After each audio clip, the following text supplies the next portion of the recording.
Hi, my name's Paul Grogan. Welcome to my tutorial video for Keyper at Sea, the expansion to Keyper, designed by Richard Breese and published by R&D Games, who sponsored this video. In this video, I'll be covering the rules for both the shallow water and the deep water versions of the expansion. Because Keyper at Sea is an expansion, this video assumes that you already know how to play the base game Keyper. If you do not, you should go and check out the official how to play video for Keyper, created by a younger version of myself. I'll put a link to it in the description and you can access it by clicking on the little eye in the corner. A big thank you to R&D Games for sponsoring this video, and please remember to give the video a thumbs up and leave a comment if you found it useful. And if you like the content that I create, please consider supporting me on Patreon and become a member of the Gaming Rules community. This video has been created using components from the original game, but also prototype components for the expansion.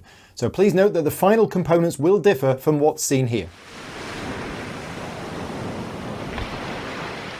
The shallow water expansion is the one that you should try first, as it introduces you to some additional concepts and opportunities to score points. To set up a game with this expansion, follow the normal setup rules for the base game, but with the following changes. The new folding seaboard replaces one of the country boards, the one with the icon for the number of players in the game. In a 3-player game, for example, instead of having 3 country boards like this, the board showing the 3-player icon is removed and replaced by the seaboard. The seaboard has this printed on it, showing that this board is used for all player counts. As usual, all boards should be folded so that they display the icon for spring. Unlike in the base game, the physical position of these boards on the table now matters. Place the seaboard first. Then, when placing the country boards, it's recommended, but not mandatory, to place the river spaces adjacent to the sea spaces on the seaboard to create the largest contiguous water area. Take all of the sea creatures, mix them up, and place them nearby in a face-down pile. Then, place a sea creature from the pile face down onto each water space, without looking at the front side of the tile. Who knows what creatures lurk in the water? 3 new spring country tiles are used in this expansion: the Crabber, the Developer, and the Fisher. Place these in the bag along with the other spring tiles before choosing which 8 start the game on display. Place the 6 new non-spring country tiles with the remaining country and winter fair tiles in the stacks at the side of the playing area. In addition to choosing 4 out of the 6 boats as normal, also place all 6 of the new fishing boats nearby. And alongside the supply of other animeeples, also include the new fishes. Each player sets up their own player area as follows. As usual, each player gets a player board, keep tile, keeper, and 2 scoring markers in their chosen colour. They also get a set of 8 starting keepers, or 9 in a 2-player game, and each player starts with 1 finished good of each type and 1 fair tile of each type as normal. In addition to the normal starting tiles, each player now has a smokehouse and an ice house, and each player starts the game with a fish. Place it somewhere in the farm area. Place the fish market board nearby, showing the shallow water icon. On each fish market stall, place a sea creature tile at random showing the creature. Whenever a treasure chest or pearl is drawn, place that tile in the corresponding space and draw a replacement tile, repeating if necessary. Shuffle the 6 fish fair tiles and place 1 at random on each of the 4 fair spaces, face down. Return the 2 unused tiles to the game box unseen. Then flip over the fish fair tile for spring. Place a season marker on the summer, autumn and winter spaces to mark that the associated season actions are not yet available. With setup complete, you just need to choose a starting player and then the game can begin. In the shallow water game, your turn proceeds in the same way as in the base game, but with some additional rules for the fish market board, fishing boats and the seaboard. The rules for the seaboard are the same as for using the country boards. The board must show the keep field showing the current season as normal, but you will notice that there are a lot more water spaces. The discount build field works in the same way as in the base game. It reduces the build cost by a raw material or a finished good, subject to a minimum cost of 1 resource. You can still use this field to build a building where the cost is a fish, but you do not get a discount because a fish is not a raw material or a finished good. The fish market is a new field that only appears on the seaboard. This field does not have a coloured border, so a single keeper will only get 1 fish market action, or if someone joins, both keepers will get 2 fish market actions, with the player whose turn it is getting the 1st and 4th action, and the joiner getting the 2nd and 3rd action. There are 3 possible fish market actions to perform, and it's allowed to perform the same one twice when taking actions. First, there are the seasonal activities. At the start of the game, only the spring activity is available, but as the game moves on, other actions become available as the season markers are removed. It is allowed to perform any available action from the current season or a previous season. So in autumn, for example, you can do any of these actions. The seasonal activities are fairly self-explanatory. Here you can exchange one of anything depicted for two different animals of the types shown. Here you get two fish. And here is similar to before, but with different animals shown. And here you can take either a treasure chest or a pearl. The second type of action you can take is to visit the fish market stalls. Choose one of the stalls and take both of the sea creatures from it. The third type of action is to visit the fish market fair. Only one fair is available in each season, and it requires a specific pair of sea creatures to be exhibited. Like normal fairs, you simply need to have what is shown. You don't actually have to spend them. Track the points gained with your shipping score. If you choose to perform this action twice on the same turn, you cannot show the same sea creatures again for your second action. You would need to show different ones. Now, before I go any further, I do need to explain to you about how you store these sea creatures and your fish. As with other creatures, this is only checked at the end of the season, but essentially the rules are the same as normal. They must be kept in a building where the sea creature is depicted, and the normal limit of 4 applies. So the smokehouse can store up to 4 fish, and the ice house can store up to 4 sea creatures, of a mix of the ones shown on the tile. Note that like in the base game, the not equals to sign refers to scoring, so you could have 4 crabs in here, but at the end of the game only one of them will score. Note that you start the game with no place to store your starting fish, so you will need to house that by the end of spring if you still have it or lose it. Okay, so now that we've covered that, let's go back to the actions. Fishing boats provide a new action in Keyper at Sea. To perform this action, choose an available fishing boat and place it on a water space of either the seaboard or a country board. Place one of your keepers on it as normal, which may or may not match the colour of the fishing boat, though you probably want it to match.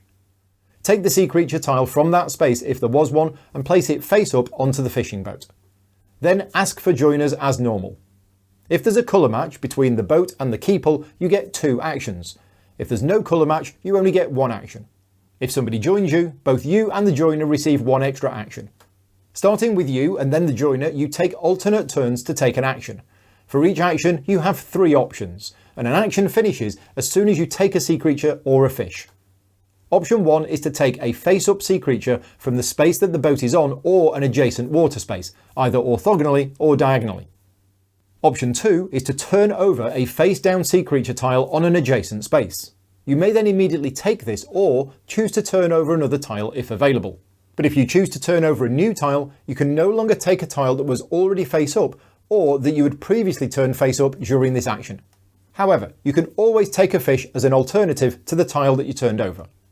And option 3 is to simply take a fish.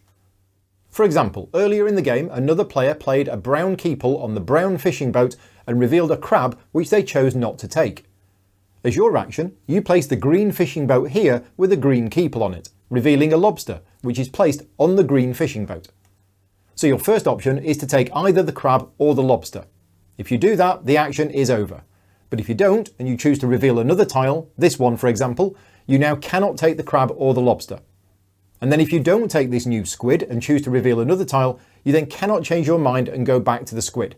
But you can always choose to take a fish instead. Note, however, that you are not allowed to take a sea creature from an adjacent boat or fishing boat. So in the previous example, when you placed the green fishing boat here, you are not allowed to take the mussels on the brown fishing boat here. The large boats work in a slightly different way with this expansion. As in the base game, a boat is placed over 2 water spaces, but a boat cannot straddle 2 boards. It must be placed entirely on 1 board. It is also allowed to have 2 or more boats on the seaboard. If there are sea creatures on the spaces that the boat is placed on, these are turned face up and placed on the boat. A tile on a boat can be taken using a boat action instead of taking one of the resources shown on the boat. In winter, one of the seasonal activities that you can do at the fish market is to take a treasure chest or a pearl. You can also catch treasure chests and pearls from boats or fishing boats. Treasure chests are placed above your player board. Each one is simply worth 2 points at the end of the game. Pearls are placed in your gem store. A pearl can be used as if it were a gem of any type. In the shallow water game, the end of season proceeds in the same way as in the base game, but with some additional steps. As mentioned earlier, the rules on the housing of animals also apply to fish and other sea creatures. Before players take their boards, remove any unfished sea creatures and place them face up in a discard pile to the side. Return any boats and fishing boats to the supply, and then each player receives the board they claimed as normal. One of the players will take the sea board instead of a country board. Remove from the game the fish fair tile for the season just finished, and also discard any remaining tiles from the fish market stalls. Treasure chests and pearls remain where they are. The start of a new season is done mostly the same as in the base game. Each player manipulates their board to choose a display of field that best suits their needs. When placing the boards, each one must be returned to the same location it was taken from. And it's recommended, but again not mandatory, that you place as many water spaces as possible adjacent to water spaces on adjacent boards. Once the boards are placed, add a sea creature tile to each water space, just like you did in setup.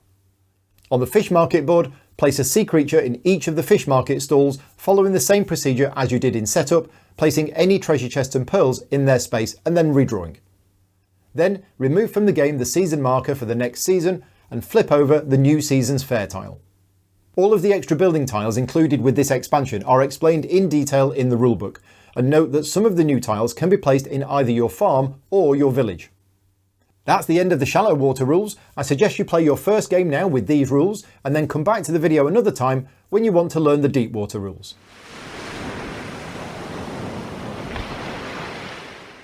Once you are familiar with the shallow water expansion, you may want to try out the deep water expansion, which changes some of the fundamental concepts of the game and is a bigger step up in terms of complexity. To set up a deep water game, follow the normal setup rules for the base game and for the shallow water expansion, but with the following changes. Use one country board per player as in the base game, but then add the new sea board as an additional board. Therefore, there will now be one more board in total than the number of players. Set up the boards as per the rules for the shallow water game.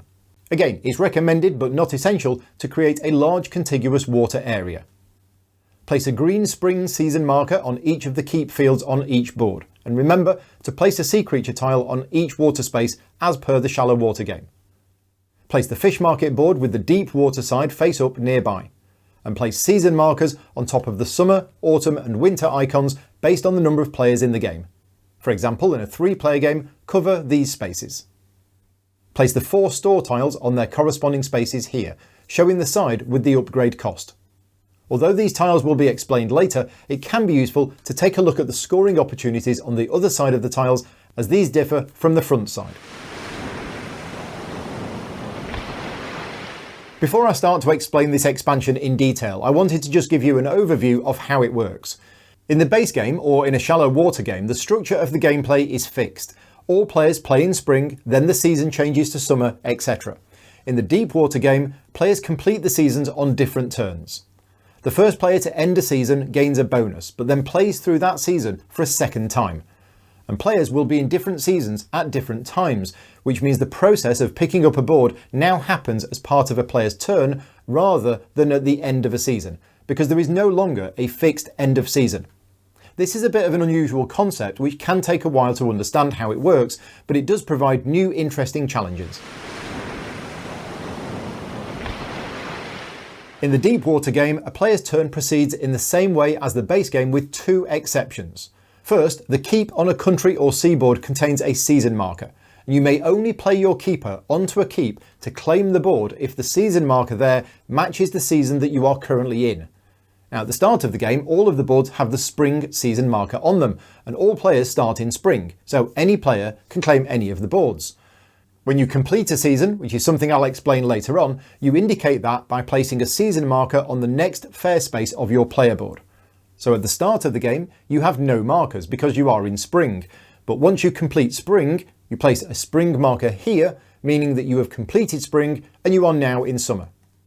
However, it's important to note that when the first player to end a particular season removes the season marker from the country or seaboard, they do not place the marker on their player board, but instead place it onto one of the stores on the fish market board. And this is the difference between ending a season and completing a season, which I'll explain soon. Let's skip forward to later in the game. Here you are in summer, as indicated by you having a spring marker on your player board, and the country and seaboards look like this. You can only play your keeper on the boards that have the summer markers on them, not the ones with the spring markers on, because you have already completed spring. Note, however, that there is no restriction on where you place your key pools, only your keeper. The second exception on your turn is when laying down key pools. In the base game and shallow water, on your turn, if you have no keeper and key pools left, you may only lay down a key pool if at least one other player still has a keeper or key pool still to play. However, in the deep water game, you may continue to lay down key pools even if no other player has a keeper or key pool still to play. The key pool being laid down must be on either a plot on your own player board or a field on the country board that you have claimed with your keeper. Also, unlike in the base game, when all of the key pools on the board you have claimed are lying down, you cannot subsequently lay down a key pool on a board claimed by another player or an unclaimed board. In the deep water game, you are likely to have more laydowns than in the base or shallow water game. In fact, once you have claimed a country board, you can plan to be able to lay down any or all of the key pools on that board later in the season. However, it should be noted that this opportunity to have more laydowns in spring, summer and autumn is offset by the usually shorter winter season. And whilst it's usually beneficial to lay down a key pool, you need to bear in mind that in doing so, you are either giving your opponents an extra turn or using up a turn that you would otherwise have had in a subsequent season. As mentioned earlier, the way that the seasons change in deep water is very different from in the base game. If on your turn you have already played your keeper and all of your key pools, you must either lay down a key pool or end your season. So in the deep water game, you have a tricky choice: end the season, getting a bonus if you're the first to do so, or undertake additional laydowns. And the process you then follow depends on whether you are the first player to end that season or not. If you are the first person to end a season, you become Player A for that season, and you follow the steps listed under Section G of the rulebook. All other players are Player B for that season. If you are not the first person to end that season, you follow the steps listed under Section H of the rulebook, but note that the first player to end a season, Player A, replays the same season again, and the second time they end it, they follow the process as if they are a Player B. The diagram in the rulebook explains this very well. This is a 4-player game and everyone starts in spring. Yellow ends spring first, and since they are the first to do this, they complete Section G and become Player A, and they play through spring again with a new set of key pools. And note that they have not yet completed spring as such. Green ends spring next, which does complete spring for them. They go through the steps in Section H and are one of the Player Bs for that season. Since they were not the first player to end spring, they move into summer. Blue and then red do the same. When yellow ends spring for a second time, they have now completed the season, follow Section H, and now everyone is in summer. Blue is the first player to end summer, so again, they become Player A for summer, complete Section G, and then they replay summer for a second time. Green, red, and then yellow all complete summer, and then blue ends summer for a second time, completing it for them. Moving ahead, the first player to complete winter, in this case yellow, triggers the end of the game. I hope all of that is clear. I'm now going to talk about the mysterious Section G, which are the steps that you follow if you are the first player to end a season. There are actually 10 steps to perform, but to speed things up, steps 7 to 10 can actually be performed by what I'm calling Player B, which is basically the other players. Step 1 is to place the season marker from the board that you've claimed onto one of the 4 stores on the fish market board, and then take that store tile. This is the bonus for being the first player to end that season. The store tiles are all fully explained in the rulebook.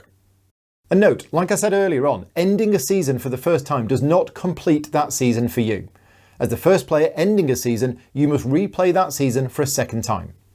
i.e., you have not yet placed a season marker on your player board. That will only happen the second time that you end it. And because you're not moving to a new season, you do not need to house your animals, sea creatures, and you do not hold fairs. That will only happen when you complete the season by ending it for a second time.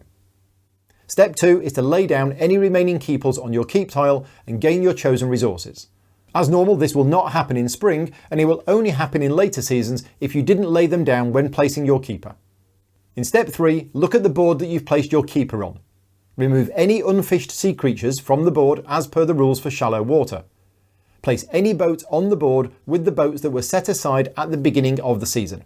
That is, not back with the boats currently in play. Return any fishing boats back to the supply. These fishing boats are immediately available for relaunch. Then take your keeper and all keepers on the board and move them to your player board. As usual, place any excess keepers on your keep. Step 5 is a recruitment step, and this is unique to the Deepwater game, and it only applies to player A, the first player to end each season. If the number of keepers, not including the keeper, you now have is 5 or fewer, you must recruit. Each other player must give you an equal number of keepers so that you then have 6 or more keepers. For example, in a 2-player game, if you have 4 keepers, the other player must give you 2 of their keepers. Another example, in a 4-player game, if you have 5 keepers, each other player must give you 1 keeper, so you now have 8 keepers. The other players must give you keepers from their player board, played or unplayed, their keep, or from the board that they have already claimed. In the rare situation that none of these apply, the other player may choose a keeper from an unclaimed board. In all cases, any keepers given may be standing or lying down and are chosen by the player who is giving them, not by the player recruiting them. Step 6 in section G is to manipulate the board that you've claimed. You must configure it so that the keep is showing the icon for the new season. If you were the first player to end spring, you must configure your board for summer, even though you have to replay spring. The board is then placed in the same location it was taken from. And again, it's recommended but not required that the board is placed with as many water spaces adjacent to each other as possible. Fill the water spaces with sea creature tiles as normal. Then remove the first season marker for the next season from the fish market board and place this onto the keep field on the board that you have just placed. The removal of the first season marker for a season opens up the actions at the fish market for that season. Step 7 is to replenish the country board tiles. And remember, steps 7 to 10 can be done by the other players to save time. Discard the current display of country tiles. If this was the end of spring, place all of the non-spring country tiles into the bag as normal. Then draw a new set of 8 country tiles. Next, remove the fish fair tile for the season just ended from the fish market board and flip over the next one. Also in the fish market, discard any remaining tiles from the stalls and place a new tile face up in each stall as normal. And finally, step 10 is launching the new season's boats. Take any boats that were not yet used this season, along with all of the ones that were set aside. This includes the 2 that were set aside at the start of the season and any that were removed from the board that you've just claimed. Ignore any boats that are still on the boards. If you then have more than 4, select 4 of them at random. If you have 4 or fewer, just use what you have. And place the selected boats near the fishing boats. These boats are now available for selection. Place the others to one side. So, as you have seen, a lot happens when the first player ends a season, even though that player then plays that season again for a second time. Next, I'm going to explain section H, which, just to remind you, is what happens every time another player ends the season, or the player who first ends it for a second time. First, you hold fairs, following normal rules. Second, you place the season marker from the board that you've claimed onto the corresponding fairground space on your player board. That marks that you have completed that season. And if you remember what I mentioned earlier, once you have a spring marker on your player board, this means that the only country or sea boards you can claim next are summer ones. Third, lay down any remaining keepers on your keep tile and gain your chosen resources. And fourth, you house your animals, again following normal rules. Step 5 is taking the country or seaboard that you've just claimed, and this works in the same way as previously mentioned. You discard any unfished sea creatures, any boats on the board are set aside, return any fishing boats on the board to the supply, and then return the keeper and your keepers back to your player board, placing excess keepers in your keep. And step 6 is setting up the country or seaboard, which again works in the same way. You configure it as per normal rules, place it on the table, remove a season marker for the new season from the fish market board and place it onto the keep. And finally, populate the water spaces with sea creatures. So as you can see, there are similarities between when you are the first to end a season and when you are not the first. In each case, you claim a board and retrieve your keepers, but you only hold fairs and house your animals when you complete a season, which could be the second time of playing through it. Also, you replenish the country tiles, restock the fish market and launch new boats only when a player ends the season for the first time, not when everyone else ends it. The Deepwater game ends when the first player who has played their keeper and all of their keepers chooses to end the winter season. The player doing so lays down their keeper to denote that they have triggered the end of the game. Place the winter season marker on the remaining unclaimed store space of the fish market board. The player who ended the game takes the store tile there and places it on their player board. The player does not remove their keeper or keepers from the country or seaboard that they claimed at this point. All other players in order have one final turn.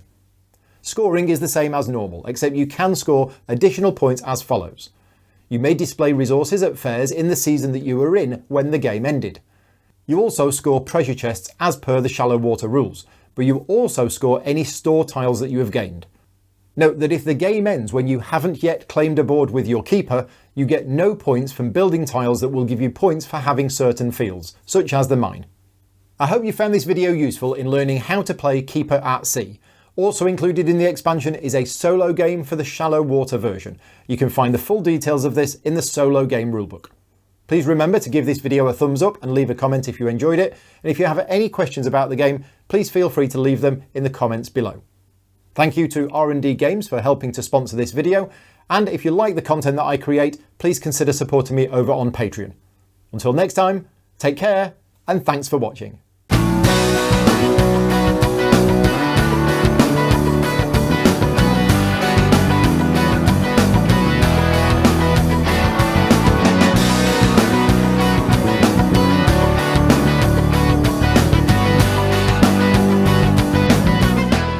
Gaming Rules is proudly sponsored by Game Toppers, upgrading your gaming experience. Visit GameToppersLLC.com.